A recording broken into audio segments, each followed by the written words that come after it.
So I did what fruits have the most sugar, and I brought in a few fruits to show you in real life. And so first I made a list of the how much sugar is, how many grams per cup is in each fruit. So blueberries have 15 grams per cup, apples have 11 grams per cup, oranges have 17 per cup, and strawberries have 7, bananas have 18, grapes have 18, raspberries have 5, and grapes have 15 grams per cup. Tomatoes have 5 grams per cup, mangoes have 23 grams per cup, and peaches have 13 grams per cup. Is 12. Water has 0, of course. And processed sugar can be called sucrose, which comes from sugarcane. And don't worry, unprocessed sugar is good for us because the fruit produces the sugar by themselves, but stay away from that processed stuff. And by the way, these are not plastic. So my science project was Banish the Brown. So my introduction, we all hate it when apples turn brown. For some reason they just don't taste the same and they look disgusting. So my question is, how can we stop apples from turning brown? How can we banish the brown? I thought that the citric acid will work the best as it is the most acidic, and things that are more acidic won't go as rotten. The ingredients we used were apples, which were cut into segments, anti-browning agents such as lemon juice, which is half a lemon squeezed to half a cup of water, citric acid, 1 teaspoon mixed in 1 cup of water, honey water, which is 1 teaspoon mixed in 1 cup of water, and salt water, which is 1 teaspoon mixed in 1 cup of water. You can also use crushed vitamin C tablets dissolved in water, Sprite, carbonated water, lemon lime soda, and ginger ale. This was after 2 hours, and this was after 4 hours. So for our results, we found that the control apple started turning brown first and ended up being the brownest. Honey water was the second most brownest. It didn't really have an effect on stopping the browning of the apple. It still turned brown after a while. It did have a sweet taste though. The lemon juice apple was the third most brownest. It was a bit tangy, but it wasn't too unpleasant. Citric acid was the second most whitest. However, it is not pleasant to eat at all. The salt water turned out the whitest because we had rinsed the excess salt off with water. It tasted pleasant enough to eat. Why it happens. Apples have iron in them. When you cut into an apple, its cells are damaged. Exposing those damaged cells to the air allows the oxygen to react with the iron and an enzyme called polyphenol that causes iron oxide to form. So it's like the apple is rusting. This reaction is called polyphenol oxidation. It is harmless, but it doesn't look nice. It delays the browning process. So to stop apples browning, the best way to do so is to submerge the slices in salt water solution for a few moments and then rinse the excess salt water off. Your apples will be edible and not an unsightly brown. So our experiment was, can plants survive in different liquids? Day one equipment was, we had a plant that normally just grows roots in water so you can repot it. So we tried putting them in different liquids. So day one, we had different types of liquids, 4 different types of liquids.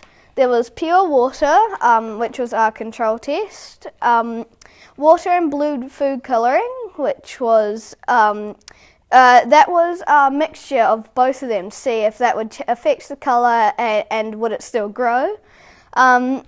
And then there was pure red food colouring, which was to see if it would change colour and survive in the food colouring.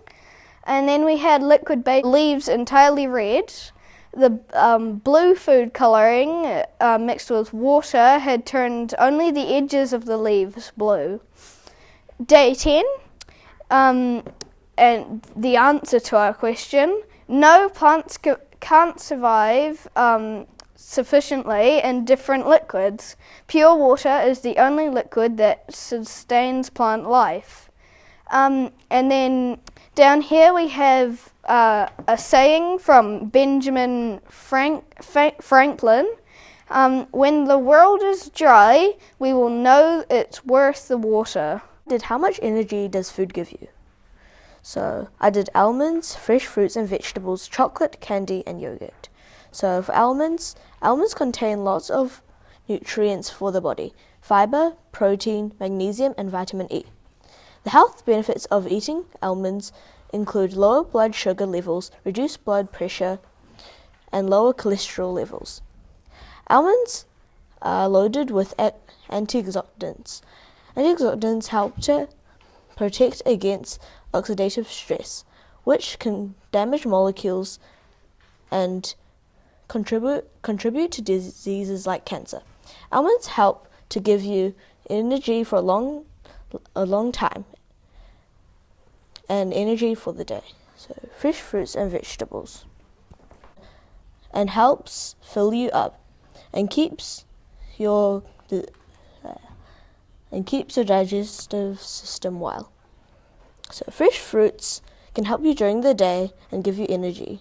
For chocolate is proven to lower your cholesterol levels and improve your blood pressure. Researchers found that hot chocolate can help improve blood flow to parts of your brain where it is needed. Researchers also suggest that consuming chocolate could help lower the risk of developing heart disease by 1/3. Canadian scientists carried out a study involving 44,489 individuals and found that people eating chocolate were 22% less likely to suffer a stroke than those who didn't. Also, those who had a stroke but regularly consumed chocolate were 46% less likely to die as a result. However, chocolate has a high calorie count, containing large amounts of sugar, diseases that can help you as well, and affects your brain and helps you. Yeah. So, yeah. My question is, how does a chicken's egg get its shell? And I got the answer right here, and I did a mini little topic. So the egg actually grows the shell by itself. It does this using processes that are also seen in bones and seashells. Around the egg is a membrane, and if evenly spaced on the membrane are points where columns of catalyte form. Basically, a membrane is a thin layer of something. For example, your skin is a kind of membrane. Mineral is first deposited as particles of aggranite with random orientation of the crystal planes. On top of these aggranite piles, columns of ornated crystalline calcite begin to grow upwards. Mammillary means of relating to or resembling a mammalia. The catalyte is basically floating in solution around the shell, and it deposits on the shell like a forming crystal. The egg grows its own shell. And crystalline means things that are made of or resemble crystals.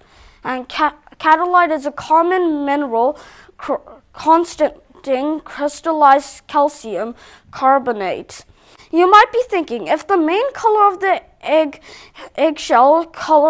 if the main color of the chicken is what the eggshell color will be, then what is the eggshell color of a black chicken? Answer: it's brown, because there's no black eggs. So that was my topic. I'm going to talk to you about how slime is made, the slime design and the slime background, types of slime, and the best colours for slime. For slime, the best ingredients that are the main ones are glue and borax and water. If you put glue in a bowl and dissolve a teaspoon of borax in water, you can make a basic slime. A basic slime is clear slime if you use clear glue. And for types of slime, the clear slime is probably my favourite. For types of slimes, there's fluffy slime, clear slime, crunchy slime, jiggly slime, crunchy clear slime, jiggly clear slime. The best colours for slime are green, red, pink, blue, rose gold, gold, black, orange, yellow, purple, or even no colours. If you come on the night, you would be able to read all of the slime background and the history of slime. The design is very odd, but it's really cool. And you even will be able to make some slime with me. So my topic is bouncing bubbles. So what you need is dish soap, bubble wand, small cup, cotton gloves, and water. So you first pour the water and dish soap into the cup, and you stir to combine. Test your solution with your bubble wand. Try holding a bubble in your hand. Put on the glove. Blow a bubble and try bouncing it. So how does it work? Usually bubbles burst when they come in contact with just anything. Why? A bubble's worst enemies are oil, dirt, and gravity. A super bubble will bounce off of the surface if the surface is free of oil or dirt particles. That would normally cause a break in the thin soap film of the bubble.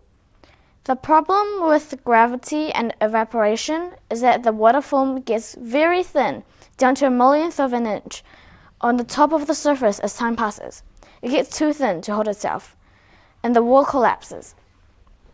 So you can make changes for the experiment. So you can try testing different dish soaps, try different fabrics, and different amounts of soap and water.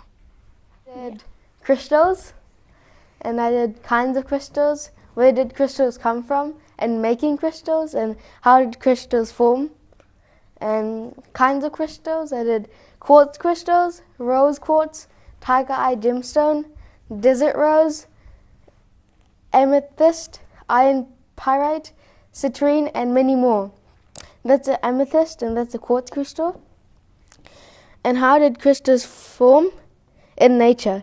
In nature, crystals form when liquid rock called magma cools. If it cools slowly, then the crystals may form. Making crystals. First step, you need to heat some water. Choose a salt like alum or normal salt. Stir as much as you can. Pour it in a clean glass or jar. Add food colors if you want. Tie a string to a pencil or a pen. Cut the string correct size to dangle in the water. Balance the pencil on top of the glass and wait for 5 or 6 days and see you'll have a little crystal. I've got a little crystal growing at home, and it's not that big yet, but I'm gonna share it today. So that's my crystal experiment.